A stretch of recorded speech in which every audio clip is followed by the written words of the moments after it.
Assalamualaikum warahmatullahi wabarakatuh. Perkenalkan, nama saya Brilian Yohandika dari Manajemen 5B akan menjelaskan tentang pembiayaan manajemen pembiayaan daerah. Baik, yang pertama adalah latar belakang dan urgensi pembiayaan daerah. Dalam pelaksanaan otonomi daerah, pemerintah daerah memiliki kewenangan yang luas untuk mengelola keuangannya sendiri. Namun pada praktiknya, pendapatan daerah seringkali tidak mencukupi untuk membiayai seluruh kebutuhan, entah itu kebutuhan pembangunan dan juga pelayanan publik.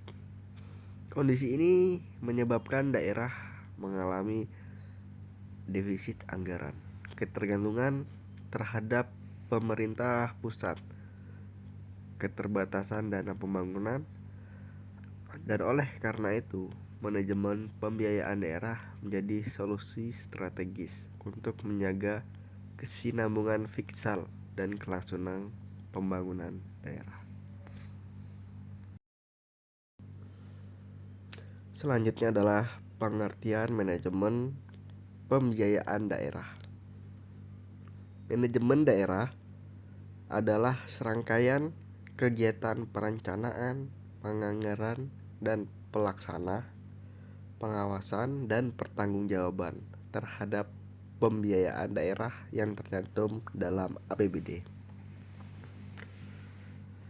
Menurut Permendagri nomor 77 tahun 2020, pembiayaan daerah merupakan semua penerimaan yang perlu dibayar kembali atau pengeluaran yang akan diterima kembali, baik dalam tahun anggaran bersangkutan maupun tahun-tahun yang berikutnya.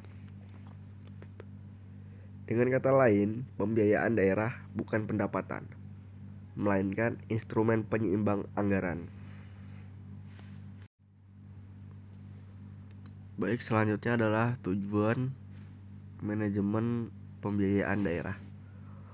Tujuan manajemen pembiayaan daerah adalah menjaga keseimbangan APBD, mendukung program pembangunan strategis, mengelola defisit secara terkendali, mengoptimalkan dana daerah yang menganggur, menjamin keberlanjutan fiskal daerah, dan mengurangi ketergantungan pada pemerintah pusat.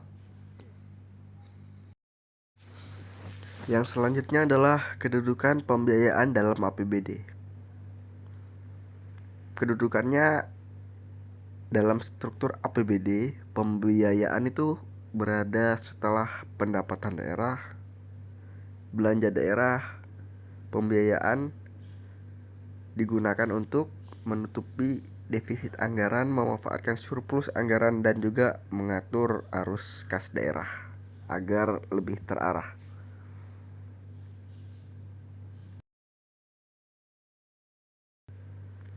Selanjutnya, jenis dan sumber pembiayaan daerah.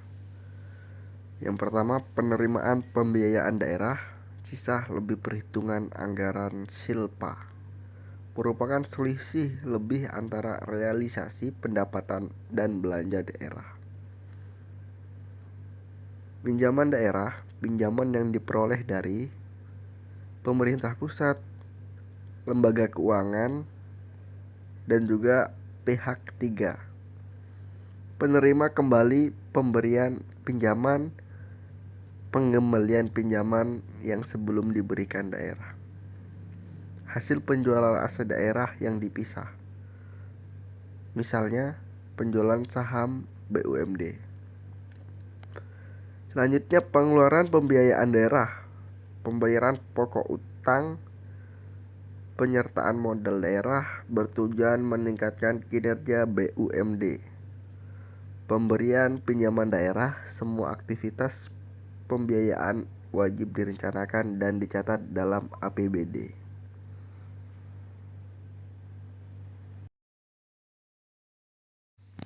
Selanjutnya ada prinsip-prinsip manajemen pembiayaan daerah. Manajemen pembiayaan daerah harus dilaksanakan berdasarkan prinsip yang pertama transparansi, yang kedua akuntabilitas, yang ketiga efisiensi dan efektivitas, yang keempat kehati-hatian fiskal, dan yang terakhir keberlanjutan keuangan daerah. Jika prinsip ini dilanggar, maka pembiayaan daerah dapat menimbulkan risiko fiskal dalam jangka panjang.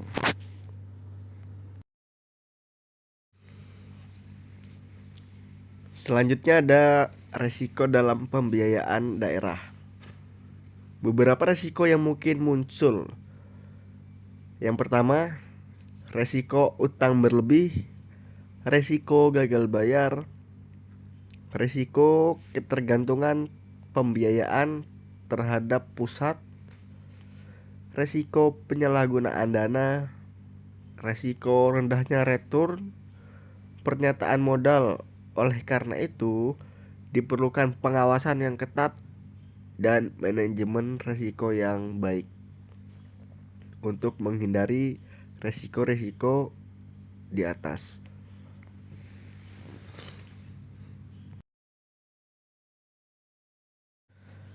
Adapun contoh kasus pembiayaan daerah. Studi kasus kabupaten kota di Indonesia. Sebuah pemerintah daerah mengalami penurunan PAD akibat perlambatan ekonomi. Sementara itu, pembangunan infrastruktur tetap harus berjalan. Langkah-langkah yang diambil, yang pertama, menggunakan silpa tahun sebelumnya. Yang kedua, mengajukan pinjaman daerah. Yang ketiga, melakukan penyertaan modal pada BUMD. Selanjutnya hasil. Yang pertama, infrastruktur tetap berjalan, beban utang meningkat namun masih dalam kondisi wajar atau masih terkendali.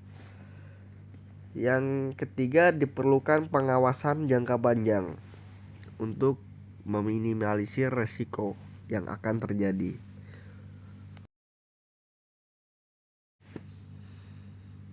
Selanjutnya, peran pembiayaan dalam pembangunan daerah.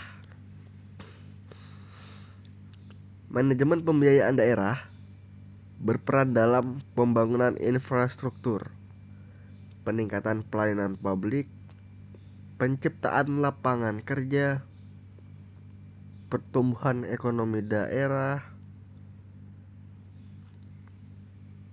Tanpa pembiayaan yang tepat, pembangunan daerah jelas akan terlambat atau terhambat.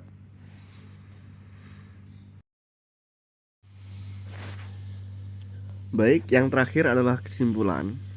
Kesimpulannya adalah manajemen pembiayaan daerah merupakan salah satu elemen yang sangat penting di dalam sistem manajemen keuangan publik. Dalam kondisi keterbatasan pendapatan daerah, pembiayaan menjadi instrumen yang strategis dan memungkinkan pemerintah daerah tetap menjalankan fungsi pembangunan dan pelayanan publik secara berkelanjutan. Pembiayaan daerah tidak hanya berfungsi sebagai alat untuk menutupi defisit anggaran, tapi juga sebagai sarana pengolahan surplus, peraturan arus kas, serta penguatan kapasitas fiskal daerah. Oleh karena itu, pembiayaan daerah harus dipahami bukan sebagai sumber pendapatan, melainkan sebagai mekanisme penyeimbang dalam struktur APBD. Agar pembiayaan daerah tidak menimbulkan risiko fiskal di masa depan, pengolahannya harus berlandaskan prinsip transparansi, akuntabilitas, efisiensi, kehati-hatian, dan keberlanjutan fiskal. Pemerintah daerah dituntut mampu merencanakan pembiayaan secara matang, melaksanakan sesuai ketentuan, serta melakukan pengawasan yang ketat terhadap setiap sumber dan penggunaan biaya. Melalui pengelolaan pembiayaan yang profesional, transparan dan bertanggung jawab, pemerintah daerah dapat meningkatkan kesejahteraan masyarakat tanpa mengorbankan stabilitas keuangan daerah, serta tidak membebani generasi yang akan datang. Mungkin itu saja yang dapat saya sampaikan. Saya ucapkan terima kasih untuk waktunya, dan juga selamat Natal bagi teman-teman yang merayakan. Sekian dari saya, Berdilan Yohandika. Assalamualaikum warahmatullahi wabarakatuh.